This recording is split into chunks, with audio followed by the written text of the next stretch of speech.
morning, good afternoon, good evening everyone. My name is Liam, your coach of West Ham United in the PPL Division 2 Season 4. Yeah, I nailed it. And I bring you week 4. This is our week 4 battle. And this week we are going against the Nidoqueens Park Rangers and a very good friend of mine, Mr. Rye Quinn, aka Harley Quinn, aka Quentin Tarantino. Chance of beating us this week.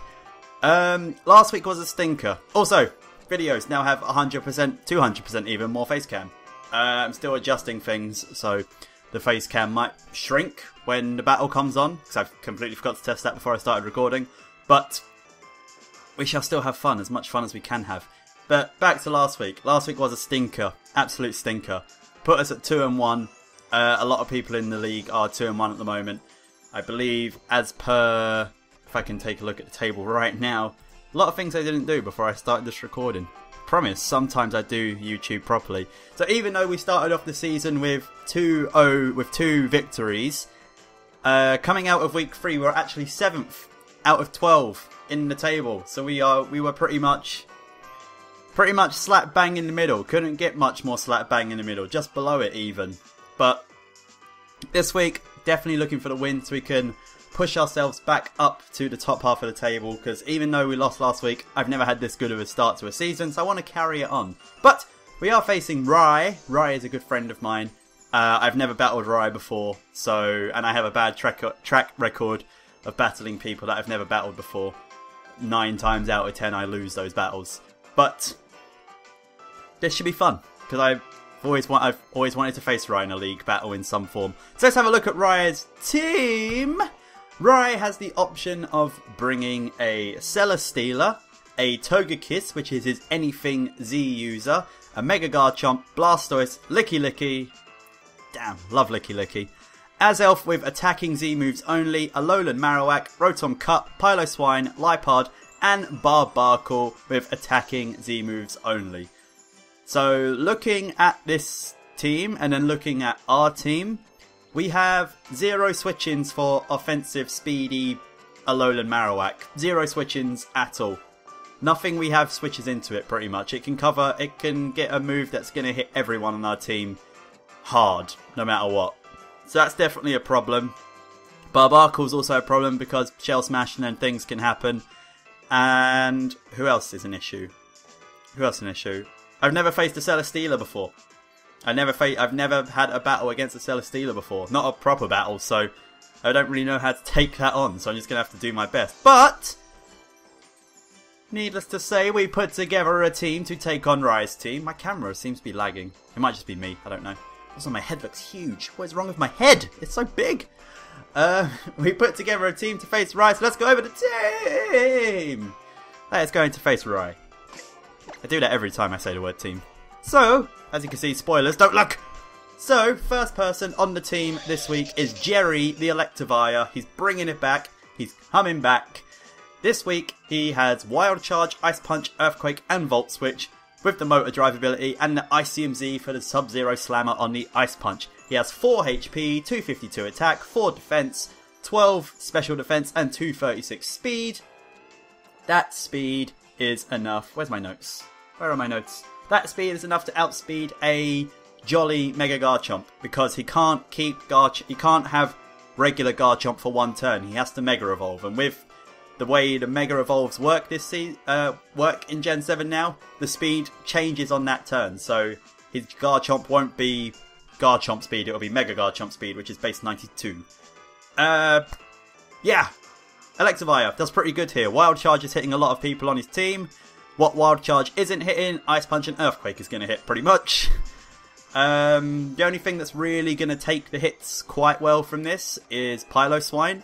So I could have taken off Volt Switch for Cross Chop or something along those lines, but I feel Volt Switch gave more momentum, and then if I could click Volt Switch before I have to click a physical move, he might assume that I am a special Electivire, not predict the Wild Charge, predict the Thunderbolt if he has a Spadef Celesteela or something like that, or he has a Spadef Licky Licky bringing it in, and then I click the Wild Charge instead. Hit him harder on that front. But again, Electivire, I have high hopes for this game. I have high hopes for Electivire. Apparently Electivire is pretty good. Whenever I bring him, I'm feeling confident. Next up on the team, we have Gemini, our Starmie, with Scald, Thunderbolt, Recover, and Ice Beam, Analytic, and the Colbur Berry. Took Hydro Pump off. After last week, no more Hydro Pump shenanigans.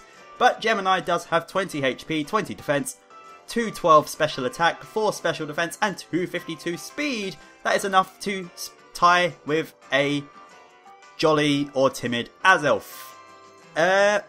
Starmie's another one that can have a good time this battle. Scald is hitting a lot of people on his team, and what Scald isn't hitting, Thunderbolt and Ice Beam hit. Starmie's another good one. I have quite good offensive matchups in this match, I feel like.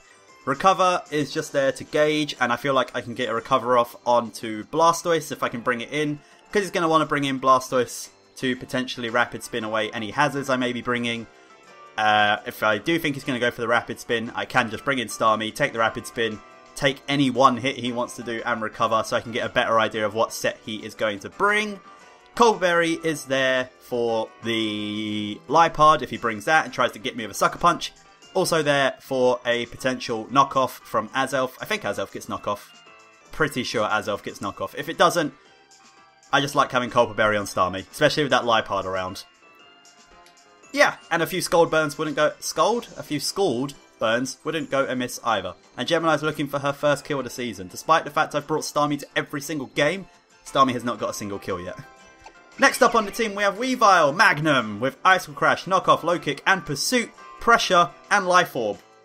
Speaking of things I've brought every week, Weavile with Life Orb. I'm pretty sure I've brought that every week so far. If not, maybe 3 weeks, and 1 week I had Expert Belt or something. But I'm pretty sure Weavile Life Orb has come every week so far. Weavile has 28 HP, 252 attack, 4 defense, 44 special defense, and 180 speed. Weavile only needs 180 speed to outspeed a jolly or timid Azelf, which is the fastest thing on his team. Icicle Crash is a good move, Knockoff's a good move, Low Kick's a good move, Pursuit is a good move. That's pretty much it.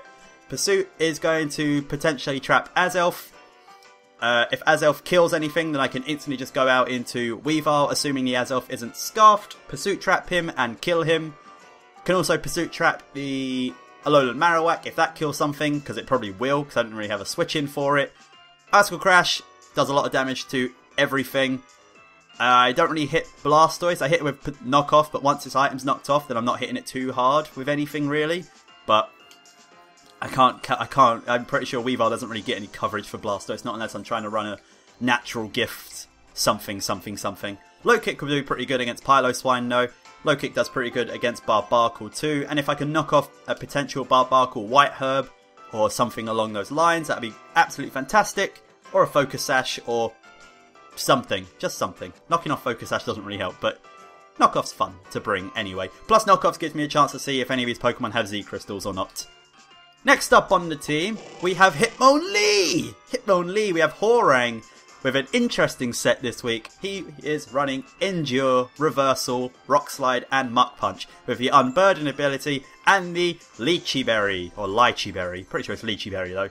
252 attack, 4 special attack, 252 speed with a Naive Nature with 0 IVs in defense and special defense.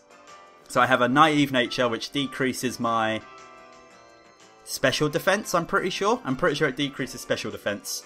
Because Hitmonlee's special defense is pretty high, its regular defense is low. Basically, I want him to knock me into the red health.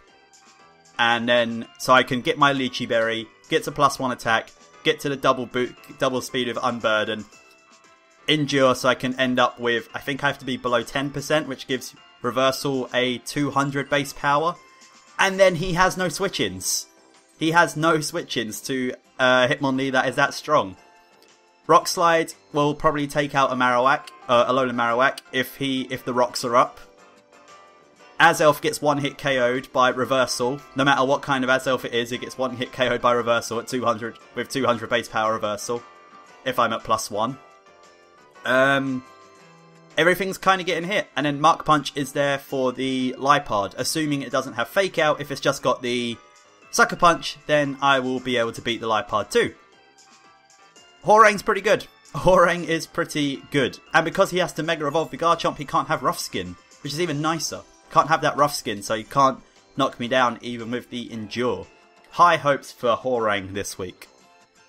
Next up, we have BBW, our Seismitoad, rocking Earthquake, Ice Punch, Knockoff, and Stealth Rocks, Water Absorb, Leftovers, with 196 HP, 252 defense, and 60 speed, with an impish nature.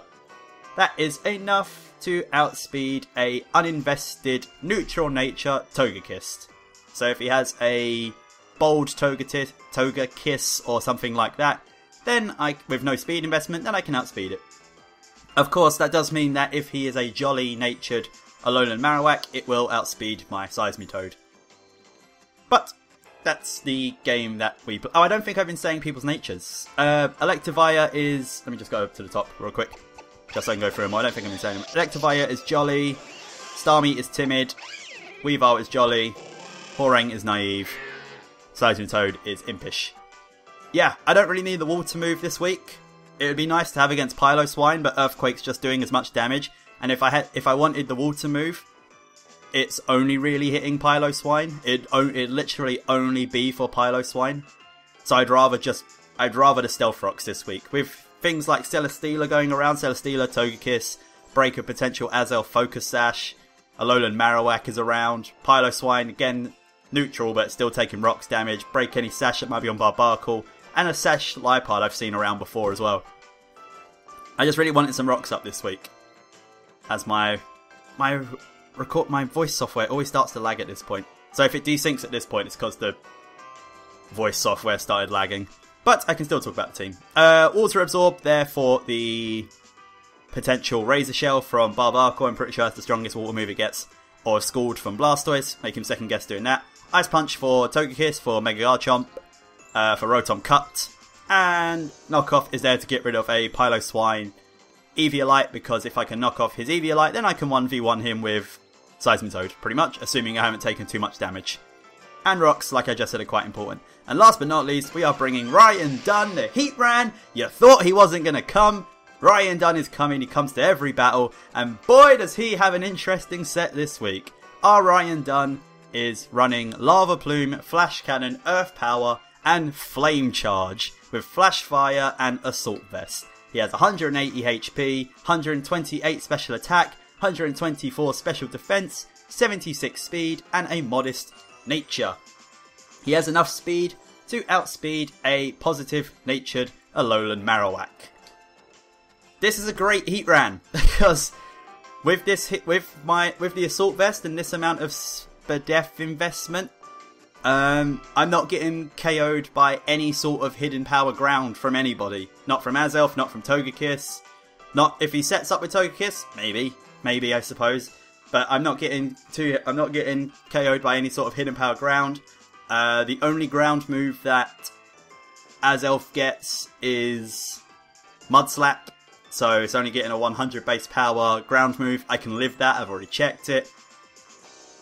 Garchomp can obviously hit me with the Earthquake, but Lava Plume is a good move to get the burns. Flash Cannon is there for Togekiss, and the Piloswine.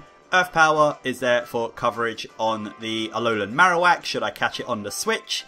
And Lava Plume is just there for stab Flame Charge, because if I get to +2, then Heatran is going to put in a lot of work, especially with this investment. He doesn't really have much that can kill me, because other than Mega Garchomp, his physically offensive threat, or Mega Garchomp, Alolan Marowak I'm outspeeding, so I have the chance to kill him with an Earth Power, unless he is like full speed Choice Scarf Alolan Marowak, that would be problematic to the team. But if he locks himself into Earthquake, then I can go out and Seismitoad pretty much. So that's the team that we're bringing. Like I said, big threats are the Alolan Marowak pretty much. That's the biggest threat on his team. Mega Garchomp is also kind of spooky, and the Licky can be a pain to break down if he is a Wish, especially defensive Licky.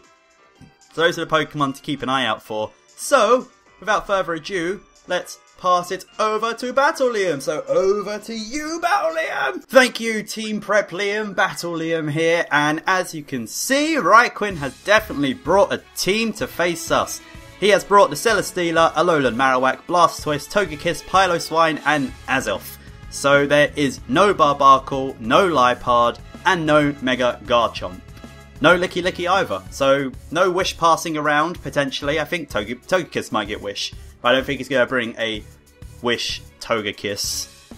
No Sucker Punching from Liepard and no Shell Smashing from Barbarkle. He does, however, have that Alolan Marowak, which is going to be a problem, and the Blastoise, so it's going to be imperative and going to be difficult that we do get up the rocks and then keep up the rocks, because keeping up rocks against Alolan Marowak and Togekiss and Piloswine, as well as potentially breaking the Focus Sash on Azelf, is pretty good. With that in mind, I do decide to start off with Seismitoad, as you can see on the team prep, and he starts off with Celesteela. So let's just jump right into the battle. There's no point in wasting around, no point in wasting time.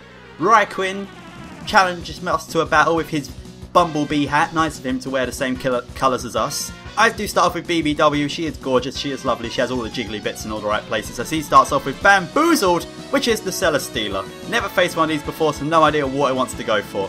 I stick to my game plan though and just want to get up those rocks straight away, forcing the potential Rapid Spin later on, so I can bring in my Starmie and hit something hard. He does go for the lead. Oh, the attack missed! Because BBW is nimble as fuck. So she dodges the Leech Seed. That's rather unfortunate for I. I do just go into my Celesteela, to my Heatran now, predict it for take the Leech Seed again. The Leech Seed was unfortunate, but it didn't really change much in terms of those first two turns. All that would have happened was, because I always planned to switch out to Heatran on the Celesteela, so all that would have happened was he would have got Leech Seed on the Seismitoad, I would have gone out into Heatran, and then he would have gone for a damage move on Heatran. So all that would have happened was Seismitoad would have got extra damage instead of just... Seismitoad and Heatran would have got damage instead of just Heatran getting damage here from the Leech Seed. He does get the Leech Seed back, as Celesteela is one creepy looking mother flipper. Like, honestly, that's a face not even your mother could love. I do try and pull the double here though, and go out into my Electivire, as I do predict him to switch out the Celesteela and go into maybe the maybe out into the Piloswine. I wasn't too sure what he'd go into. Oh, it's Blastoise! Which was a nice thing for me. No, I did, that was why. I actually did go into the Electivire, predicting the Blastoise to come out to take the Lava Plume. So now, I would have clicked Volt Switch here, as he does take the rocks damage. He might have been tempted to spin, but with Electivire in his way he can't spin. I was tempted to click Volt Switch, but with Piloswine and Marowak still around, I couldn't really risk it. So I just went for a nice middle ground play and went for an Earthquake as it was doing damage. He could have brought in Piloswine or Marowak there, but Earthquake was a nice middle ground play. That Earthquake does quite a bit of damage, which tells me he's not as bulky as I would have thought he would be, pretty much. So I'm kind of confused by this Piloswine. I do just bring in my Seismitoad though. As I said, Seismitoad can 1v1 the Piloswine as far as I know, unless he's got Freeze Dry. I don't think he will. He goes for an Earthquake, and that does a lot of damage. So after taking the Earthquake not so well, and then us not taking the Earthquake not so well, he's an offensive Piloswine. But even though he is offensive Piloswine, he is still kind of bulky with that Eviolite, so I'm going to knock that off as he gets his own Stealth Rocks up, which don't really bother me too much. I do have Weavile, but I'm not too fussed about the Stealth Rocks on my side of the field for this week. I had to get rid of that Eviolite though, so that Psychotoad really definitely could 1v1 this Piloswine, otherwise it might have been close. I go for my own Earthquake, again, middle ground play. I could have made a prediction there, but I didn't really want to over-predict. The Earthquake had no chance of killing there, so that wasn't a low roll or anything. I didn't miss out. Earthquake just had no chance of killing. As he goes for his own Earthquake, gets quite a lot of damage off, but Seismitoad BBW is doing a good job. She was here to take on the Piloswine, except if it had Freeze Dry, and it doesn't have Freeze Dry, so she's doing her job. He does just go for the Ice Shard here to get damage. I imagine he brought that in case we brought the Salamence, so that's why I didn't bring the Salamence. I went for Knockoff just in case he decided to switch, so I can knock off anything's item potentially. And Piloswine goes down as I start getting my leftovers back. So we are 6-5 up, Piloswine is down, and one thing that is stopping Electivire is out the way. He does bring in, like a truck, the Azelf. Now, at this point, sorry, let me play just while he takes that rocks damage. At this point, as far as I'm concerned, Seismitoad's pretty much done her job. BBW has done her job. She took down the Piloswine, and she's not going to be taking hits from Marowak anyway, not at this low of health. So, as far as I'm concerned, Seismitoad is just done. She's done what she needed to do. So I was just going to leave in my Seismitoad so that Azelf would potentially and hopefully kill me. I was hoping Azelf would kill me with a Grass Knot, potentially. And then I could bring in my Weavile and Pursuit Trap and kill the Azelf. So from here, I am laser focused on please kill my Seismitoad so that I can bring in Weavile and Pursuit Trap and kill you. So I stay in here as he goes for the U-turn. So he reveals himself to have a U-turn. Azelf, that does more damage than I would have thought considering I'm impish and defensive. So he is a pretty much fully physical Azelf, which tells me he doesn't have the ground Z move to take on my Heatran. Because like I said, the only ground move that Azelf gets is Mud Slap. So he would have to invest in special attack if he was hoping to take me out of a ground Z move on Azelf. Or even with HP ground. He is going to take the rocks damage. Like I said, I was staying in here anyways to kill my Seismitoad, so I went for knockoff to try and see what item he had on Azelf. I do knock off Celesteela's leftovers, which is nice. But now, I said I was leaving in Seismitoad so I could Pursuit Trap the Azelf. Now I'm leaving in Seismitoad on Celesteela because it's so low health, I just really want it to die. Because Celesteela is a wall, pretty much. It's a defensive wall. But it's a defensive wall I can take on.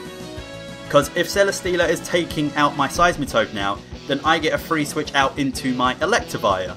And even if I get a free switch out into my Electivire, which I bring in on the Celesteela, and then I just have to try and get a prediction right on Wild Charge and Earthquake, pretty much, as to whether I'm Wild Charging the Celesteela or Earthquaking the Marowak. So still, I'm laser focused on please kill my Seismitoad. So I leave her in as Rai makes some kind of prediction. I'm not 100% certain what prediction he was making. He goes back out into the Azelf, which is going to take some more rocks damage. I was just trying to hit the Celesteela in front of me, so I went for the Ice Punch. It's going to do a nice amount of damage as Azelf falls below half. So if he was Focus Sash, then that Focus Sash is well and truly broken now. I'm still just leaving in Seismitoad though. As he goes for the Zen Headbutt, it connects. Seismitoad's going to take it though. Seismitoad lives it and flinches. Unfortunate flinch there. It does mean that we don't get extra damage on the Azelf, but it wasn't the most important flinch in the world. Much like the Leech Seed thing at the start wasn't the most important thing in the world. He does just go for the U-turn though, which is enough to take out my Seismitoad. It goes down after a goodbye! That means I can't Pursuit Trap the Azelf, but it does mean I get more initiative because I get to see what he wants to go out into first. He does go out into Dean Ambrose, which is the Marowak, which I was really glad to see come in. Because now I get a chance of seeing what he wants to do. I do bring in the Weavile. He takes the rocks damage. I'm going to take rocks damage too. Now, this was the best chance of me. I brought in Weavile here for two reasons. Number one, it was the best way for me to see if he was Choice Scarfed. Because if he stayed in and killed my Weavile, then he'd be Choice Scarfed. But if he was going to kill my Weavile, he'd have to probably kill me with a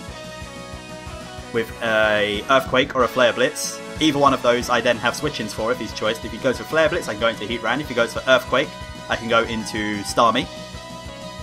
And if he does go for the Shadow Bone, the chance is he doesn't kill me. And if he switches, I do have the Pursuit. So Weavile was just a nice one to go into here. Yes, I was potentially sacrificing the Weavile, but I was sacrificing it for necessary information. At this point, Weavile could have done really good work against the rest of his team, but so can my Hitmonlee. Especially now that the Azelf is so low, the Celesteela has taken damage, and the Piloswine is gone, so the Ice Shard is gone as well. No priority left on his team, apart from maybe Extreme Speed Togekiss. So I was perfectly okay with letting my Weavile go down at this point. He does just stay in though. No! This Pokemon looks wrong! And takes the knockoff, and dies.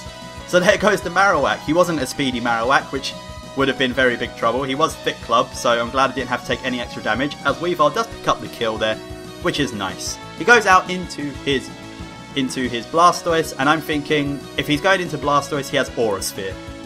I was thinking he has Aura Sphere, so I'm just going to go into my Starmie and take the Aura Sphere, because that seems logical, that he would have Aura Sphere on Blastoise to take on Weavile. He just goes for the Scald though, which tells me he doesn't have Aura Sphere, pretty much.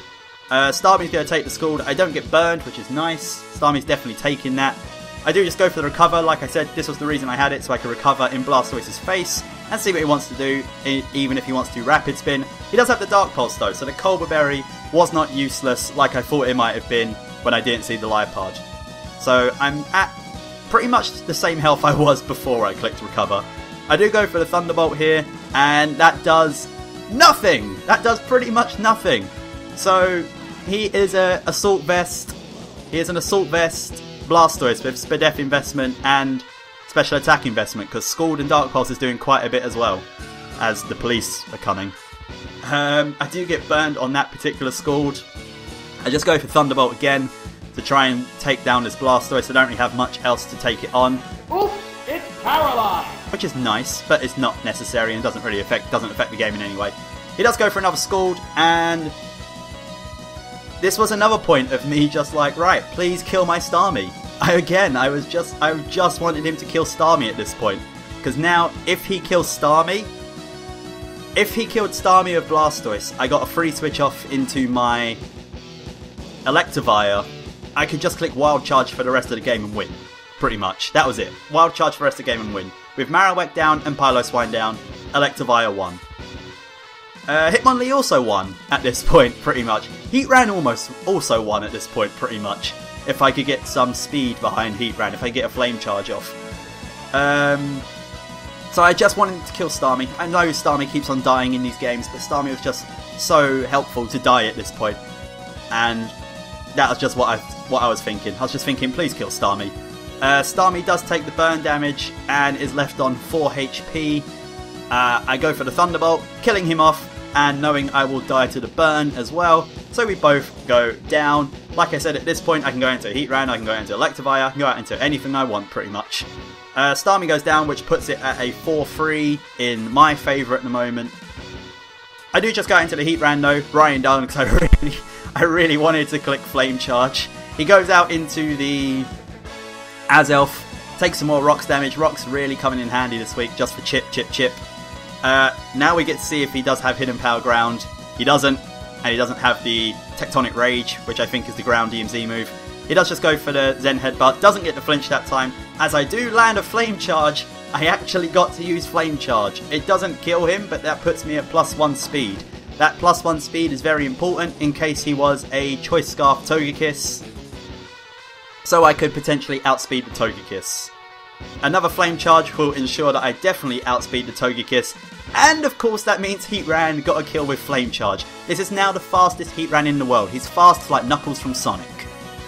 He does bring in the Togekiss now. I know I'm definitely outspeeding. I'm at +2.